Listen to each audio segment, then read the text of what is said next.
If you were starting a franchise today, which Golden Knights player would you build your team around?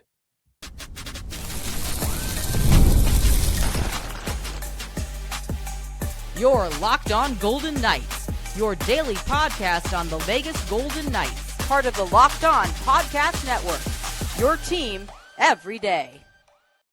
Hi again from Las Vegas, Tony Dasco along with Chris Gawlik. Coming up ahead on this episode, what VGK player would you build a franchise around? VGK's offseason is rated one of the worst. Of course, they were strapped by the cap. And WTF Day, What the Friday, with your comments. Monday through Friday, 1 o'clock each afternoon. Catch this show on the Silver State Sports and Entertainment Network. SSSEN can be found on Cox Cable Channel 77 and on YouTube TV. A story from the Big Lead inspired us to create this topic. They had the top 5 NHL players to start a franchise with. Just top five? Yes, five? Just 5. So there is a top 5 for something. I don't know. Why does everyone do 5? So their tops are Macklin Celebrini, then Connor McDavid, Nathan McKinnon, Matthew Schaefer, and Connor Bedard. And the trend is 3 of the 5 players are very young. The youth movement is starting to set in the NHL. And we decided to examine which Golden Knights player or players would be best to build a team around. And no, we don't have a top 5. So to me, the single best Golden Knight to build a franchise around is Jack Eichel. Age, durability, positional value as a center, right? Star power, playoff pedigree, long-term upside. He's an Olympic gold medalist now and a Stanley Cup champion. And I feel that Eichel would be a cornerstone of any team. That's 5. I don't have 5 of Thanks anything. for the extra couple words there while I got the coffee. I bought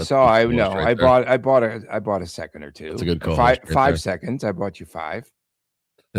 I mean, Jack Eichel, I think, is the obvious choice. I don't think there's much of an argument there. The only considering factor, if we're going off players right now today, like we're not going back, 2, 3, 4 years ago for the upside of that. The only argument for Marner over Eichel is durability. Mm-hmm. Last 81, 69, 80, 72 games played for Marner in his last 5 seasons. Eichel 74, 77, 63, and 67. 34 doesn't matter. That was his year with the surgery and everything. But point being is, if you're going to look at health and reliability, if that's your tiebreaker between Marner and Eichel, then you would pick Marner. But otherwise, you're taking the center all day. You're taking, that player you build a lineup out around, and not too many teams say, okay, this is already, we got Kirill Kaprizov. Let's build a team around him. It's you. Okay, what are we at in the center position? And you go from there. And the list of 5 you had earlier, all, unless I missed a name, all centers and defensemen, right, Tony? Mm-hmm. Yeah. Okay. Yeah, absolutely. Yeah. Schaefer, the only defenseman.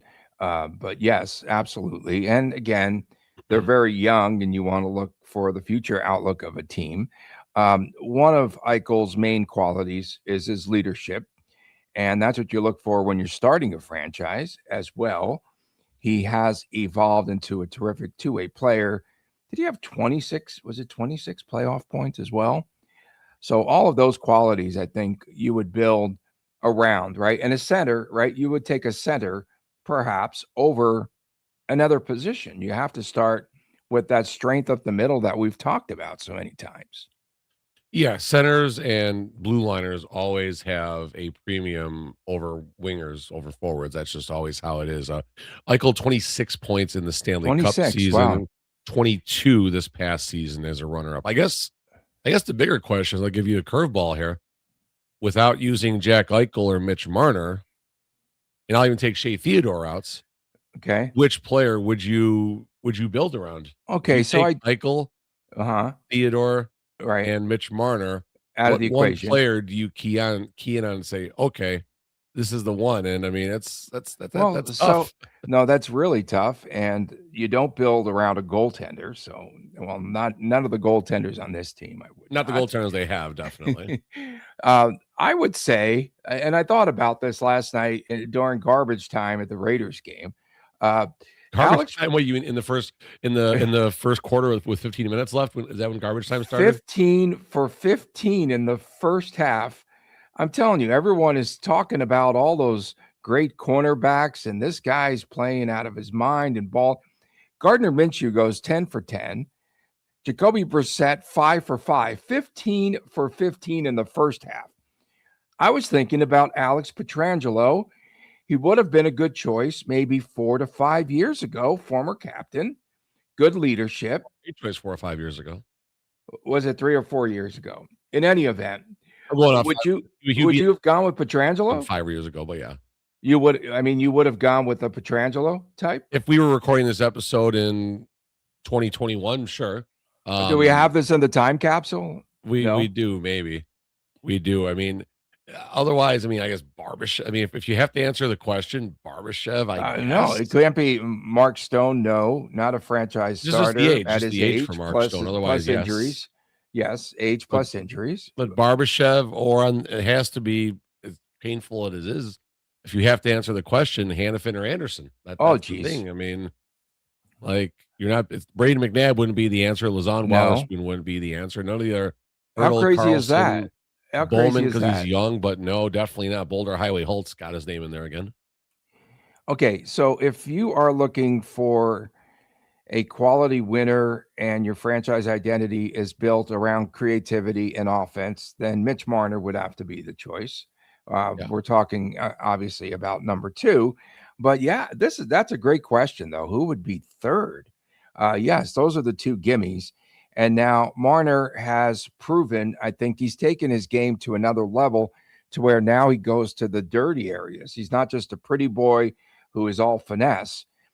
He did a great job in the slot and right there in the crease this past season and in the postseason. And he could play center if needed. Bingo. Again, his versatility, I think, helps. And he runs the top power play unit at the top, right? He's QB1. Even Marner as QB1 would have just torched the Raiders secondary last night. You couldn't go wrong with Marner. He's going to get a lot of attention in the future. I believe he continues to elevate his game. But the thing, again, if you're building a franchise around a Mitch Marner, is that he elevates everyone, right, Chris, around him. I think that's an important facet. Marner checked a lot of boxes this past season. Number 1, how can he perform without Austin Matthews? Well, he got 56 assists. I mean, he had 75 the previous season, so be it. But 56 assists, 81 games played, which, yes, he fell off if you're going to look at it like that. But the Golden Knights don't have an Austin Matthews type goal scorer. Dorofeyev was the closest thing. And number 1, Marner and Dorofeyev didn't play together a lot. And number 2, Dorofeyev is not Austin Matthews with respect to both players, I guess. You mentioned about his ability, Marner's, to play center, and that's a big one right there too. First over the boards on the power play as far as the QB position. So I mean, like I said, if you really want to dive in deep and split hairs between Marner and Eichel, and you say Marner over Eichel, I don't think there's an argument against that. I mean, I think it just comes down to preference at that point. The only box I think Marner that checks a little better than Eichel is reliability, but I mean, if Eichel's not unreliable, he's getting in the mid to upper 60 games per season. You'll take that out of most of your players. Injuries happen, so be it. But I mean, if it's me, it's still Eichel. But it's Eichel here. If I had an owner that said, okay, Eichel is 1.5 million more than Marner, and we're going to be really strapped for cash, I'll take Marner to save a few bucks then. Okay, so a quick question here.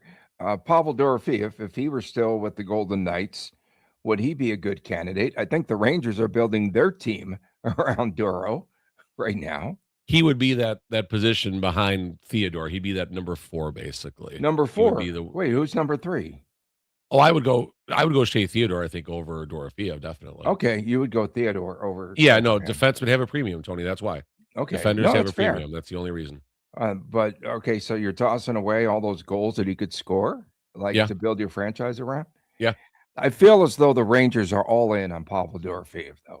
I really do. Rangers have lack of options. Lafreniere wasn't what he was supposed to be. This is when Lafreniere was supposed to be a 30-30 type player and all of that. And unfortunately, it didn't happen. So they're scrambling right now. Yeah, they sure are. Good conversation. Good combo, as they say on the streets. Coming up ahead, the hockey news ranks VGK as the 24th team in its offseason ratings. Not a good offseason, to say the least. We might have had them lower. Next on Locked On Golden Knights. Baseball fans, if you think you know who's hitting a home run today, FanDuel is the place to be, giving you a chance, a free chance to call your shot with daily dingers. It's so easy to play. You just make your free pick and you'll make a pick on who you think will hit a home run in their game. And if you're right, you're going to receive a profit boost to use on your next bet for a chance at extra winnings. Best of all, you can make a free pick every day throughout the MLB season. Daily Dingers is another fun way to stay engaged with everyday's games, whether you are following your favorite team or keeping an eye on matchups across the league. Every game has someone capable of going deep, and now you can get the chance to make your prediction before the first pitch. Sometimes it's a hitter who's been on the hot streak, a favorable pitching matchup perhaps, or even a ballpark like that short porch there in right field at Yankee Stadium that tends to give up home runs. Those are always the first things that I look for before making my daily dingers pick. And then there are certain players where every at bat just feels like something big could happen. And that's what makes daily dingers a lot of fun. You get to back the player that you think is ready to go deep that day.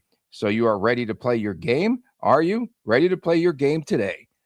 Join all the action at FanDuel.com. That's FanDuel.com to play daily dingers and make your free pick on who's hitting a homer. Play ball and swing for the fences on FanDuel, an official partner of the MLB.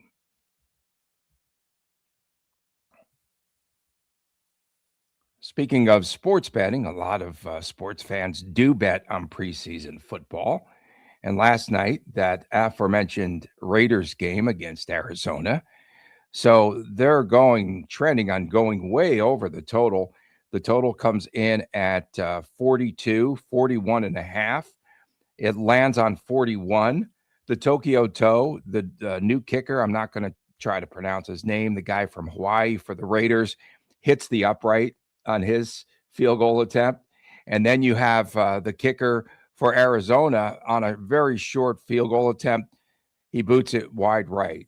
It was rigged, man. It was absolutely rigged. I don't know if your mic is on. Is your mic on, brother? I'm just smiling and I'm going to say no word. Okay. I don't care what anyone says. There was at least one, you probably have heard the term, regrettable loss from this past season's Golden Knights team, Pavel Dorofeyev. VGK could be regretting his loss down the road. But the Golden Knights also lost some stalwarts in Keegan Colasar, Caden Korzak, anyone else with alliteration, first and last names that start with the letter K. And they also lost Akira Schmid and John Tortorella. They lost Johnny Torts, but they did pick up Victor Olofsson, the left winger. They did pick up Mark Gatcomb, right side wing, and defenseman Parker Wotherspoon. And it doesn't seem like a fair exchange, does it, based on primarily the loss of its leading goal scorer, Pavel Dorofeyev? Does it balance out? Yeah, no. Yeah, no. The Golden Knights also lost Bruce Cassidy. Let's make sure we're acknowledging everything there. So, yeah, I mean, on paper, it's a bad offseason. There's no other way to put it, but it was a necessary offseason. It's very hard to see a path where the Golden Knights were going to get one of these, upper tier, Dylan Larkin types or some of the mid-tier players that were, moving around right as free agency opened and everything. So, yes, if we're only looking at the offseason grade, fine, so be it. But I'd rather grade Kelly McCrimmon from game 1 of the regular season to, I don't know, is the trade deadline like game 64 of the regular season, whatever game number the trade deadline comes in at, that's when I think Kelly McCrimmon's grade is probably going to be a little more, a little better, I guess. But yeah, I mean, it was a necessary offseason. There was not a reasonable path to keeping Dorofeyev. I guess they could have picked Dorofeyev over Rasmus Anderson, but again, defensemen have a premium. And was Dorofeyev a product of Mitch Marner and Jack Eichel, or can Dorofeyev stand on his own? Obviously, you'll have a better pulse on that once the season starts. And Kolasar, the Kolasar for Gatcomb swap, it wasn't a direct swap, but that's essentially what it was. I don't think there's a big difference in the players besides salary, which is advantageous for VGK. Akira Schmidt, I think, might hurt, but if Carl Lindbaum is ready, then it won't hurt that bad. Korzak and Wotherspoon, just like the Kolasar Gatcomb circumstance, very similar players, but Golden Knights are saving money. And then obviously behind the bench, Tortorella and Cassidy out, and Ryan Craig with 0 Stanley Cups, 0 NHL playoff wins, 0 NHL regular season wins. Here we go. But I honestly don't think the fall off is that big in the coaching department. So, but yeah, on paper, I think the Hockey News ranked them at 24th overall in the offseason. 24th, yeah. More than fair. That's fair. But no, we've talked about this. Last summer, a year ago, was the summer of Mitchie Marner. Yeah, they're probably ranked top 3, if not top 1. Yeah, I don't know where they were ranked last year, if they even did the We'll rankings. say top 5, just top 5, but yeah, I'm sure they were got to higher. say top 5. And the Hockey News article also put it best, I felt, that the Golden Knights aren't quite as imposing as last season's squad. And then they still have the goaltending issues. But they got past all of that. And Carter Hart was better than okay for most of his time. Aiden Hill, yes, on paper it was not good, but hopefully things are going to be better for Aiden Hill. And again, it's about replacing Dorofeyev's goals by 4 or 5 different players on this team, and maybe it is time for a Connolly just to break camp as a Vegas Golden Knight and just lights it on fire from the beginning. Maybe Braden Bowman learned from that. I mean, he hit that rookie wall. He hit a brick wall, just solid. And it happens. It's okay. Like, there's nothing wrong with most the rookie do. slowing down, because I think this is where Ryan Craig is really going to maybe attach himself to a Braden Bowman to just help him continue to grow. So there's concerns, yes, but there's still Jack Eichel and Mitch Marner and Mark Stone and Shea Theodore and Barbashev and William Karlsson if he's healthy, Tomas Hertl if he just improves a little bit. So I mean, it's not that bad. Not that bad. The Hockey News only ranked their current rankings. I think they're picking a team every day or so. So they only picked up to ranking number 22, the LA Kings, who you think are just going to implode. Number 31, however, was the Ducks. How? I mean, they obviously were forced, and they had to match the offer sheet for Leo Carlsson, but that's such a big get. I don't think that was a bad summer for the Anaheim Ducks to be at the bottom. Yeah, I don't know. I mean, I guess I don't know if they put this article out right when all that went down, I would understand it. But now 3-4 weeks removed from these crazy contracts, the Leo Carlsson contract doesn't look bad. Bedard's contract doesn't look so bad. No. Celebrini looks like a deal at 18 plus. So I mean, it's a new path that the NHL is going down. This is again where I say, if Marner would have taken a bridge deal, let's say a 1-year deal to go somewhere, and then now he's negotiating his free agent contract, Marner has to come in between 16 and 17 million AAV. Has to. And what about Jack Eichel? He would want $1 more. AAV. Yeah, he would want $1 more than Marner. On the hyperinflation of contracts experienced in the last 45 days. It's good timing. Hockey League. In that regard, good point, because the Golden Knights did win this summer, right? By locking those players down, in advance. Good point there. And Eichel's new contract. Well, both of them, right? Their new contracts start this year, or Marner started last, right? So Marner started last year. Yeah, it was a sign but Eichel starts. Yeah, Eichel's now starts. I believe this upcoming so. Season. I'm not 100% sure, but I'm. No, it does. I know it words. Does. Yeah, you just have words. That's good. I think it was a bummer summer for the Golden Knights personally. Overall, couldn't get rid of summer, but it was necessary. They couldn't get rid of Aiden Hill. They couldn't get rid of Tomas Hertl. They couldn't clear any cap space to make a big move, which that's their trademark, right? Every summer, not I would really think, in the off season. You never know. Okay, I mean, Marner at the trade deadline. Marner was different, but they don't get too crazy. in that first, Boulder Yeah. Highway Holtz. Oh my goodness. WTF, you're starting early. What the Friday with comments, yours and ours, comes your way next right here on Lockdown Golden Knights.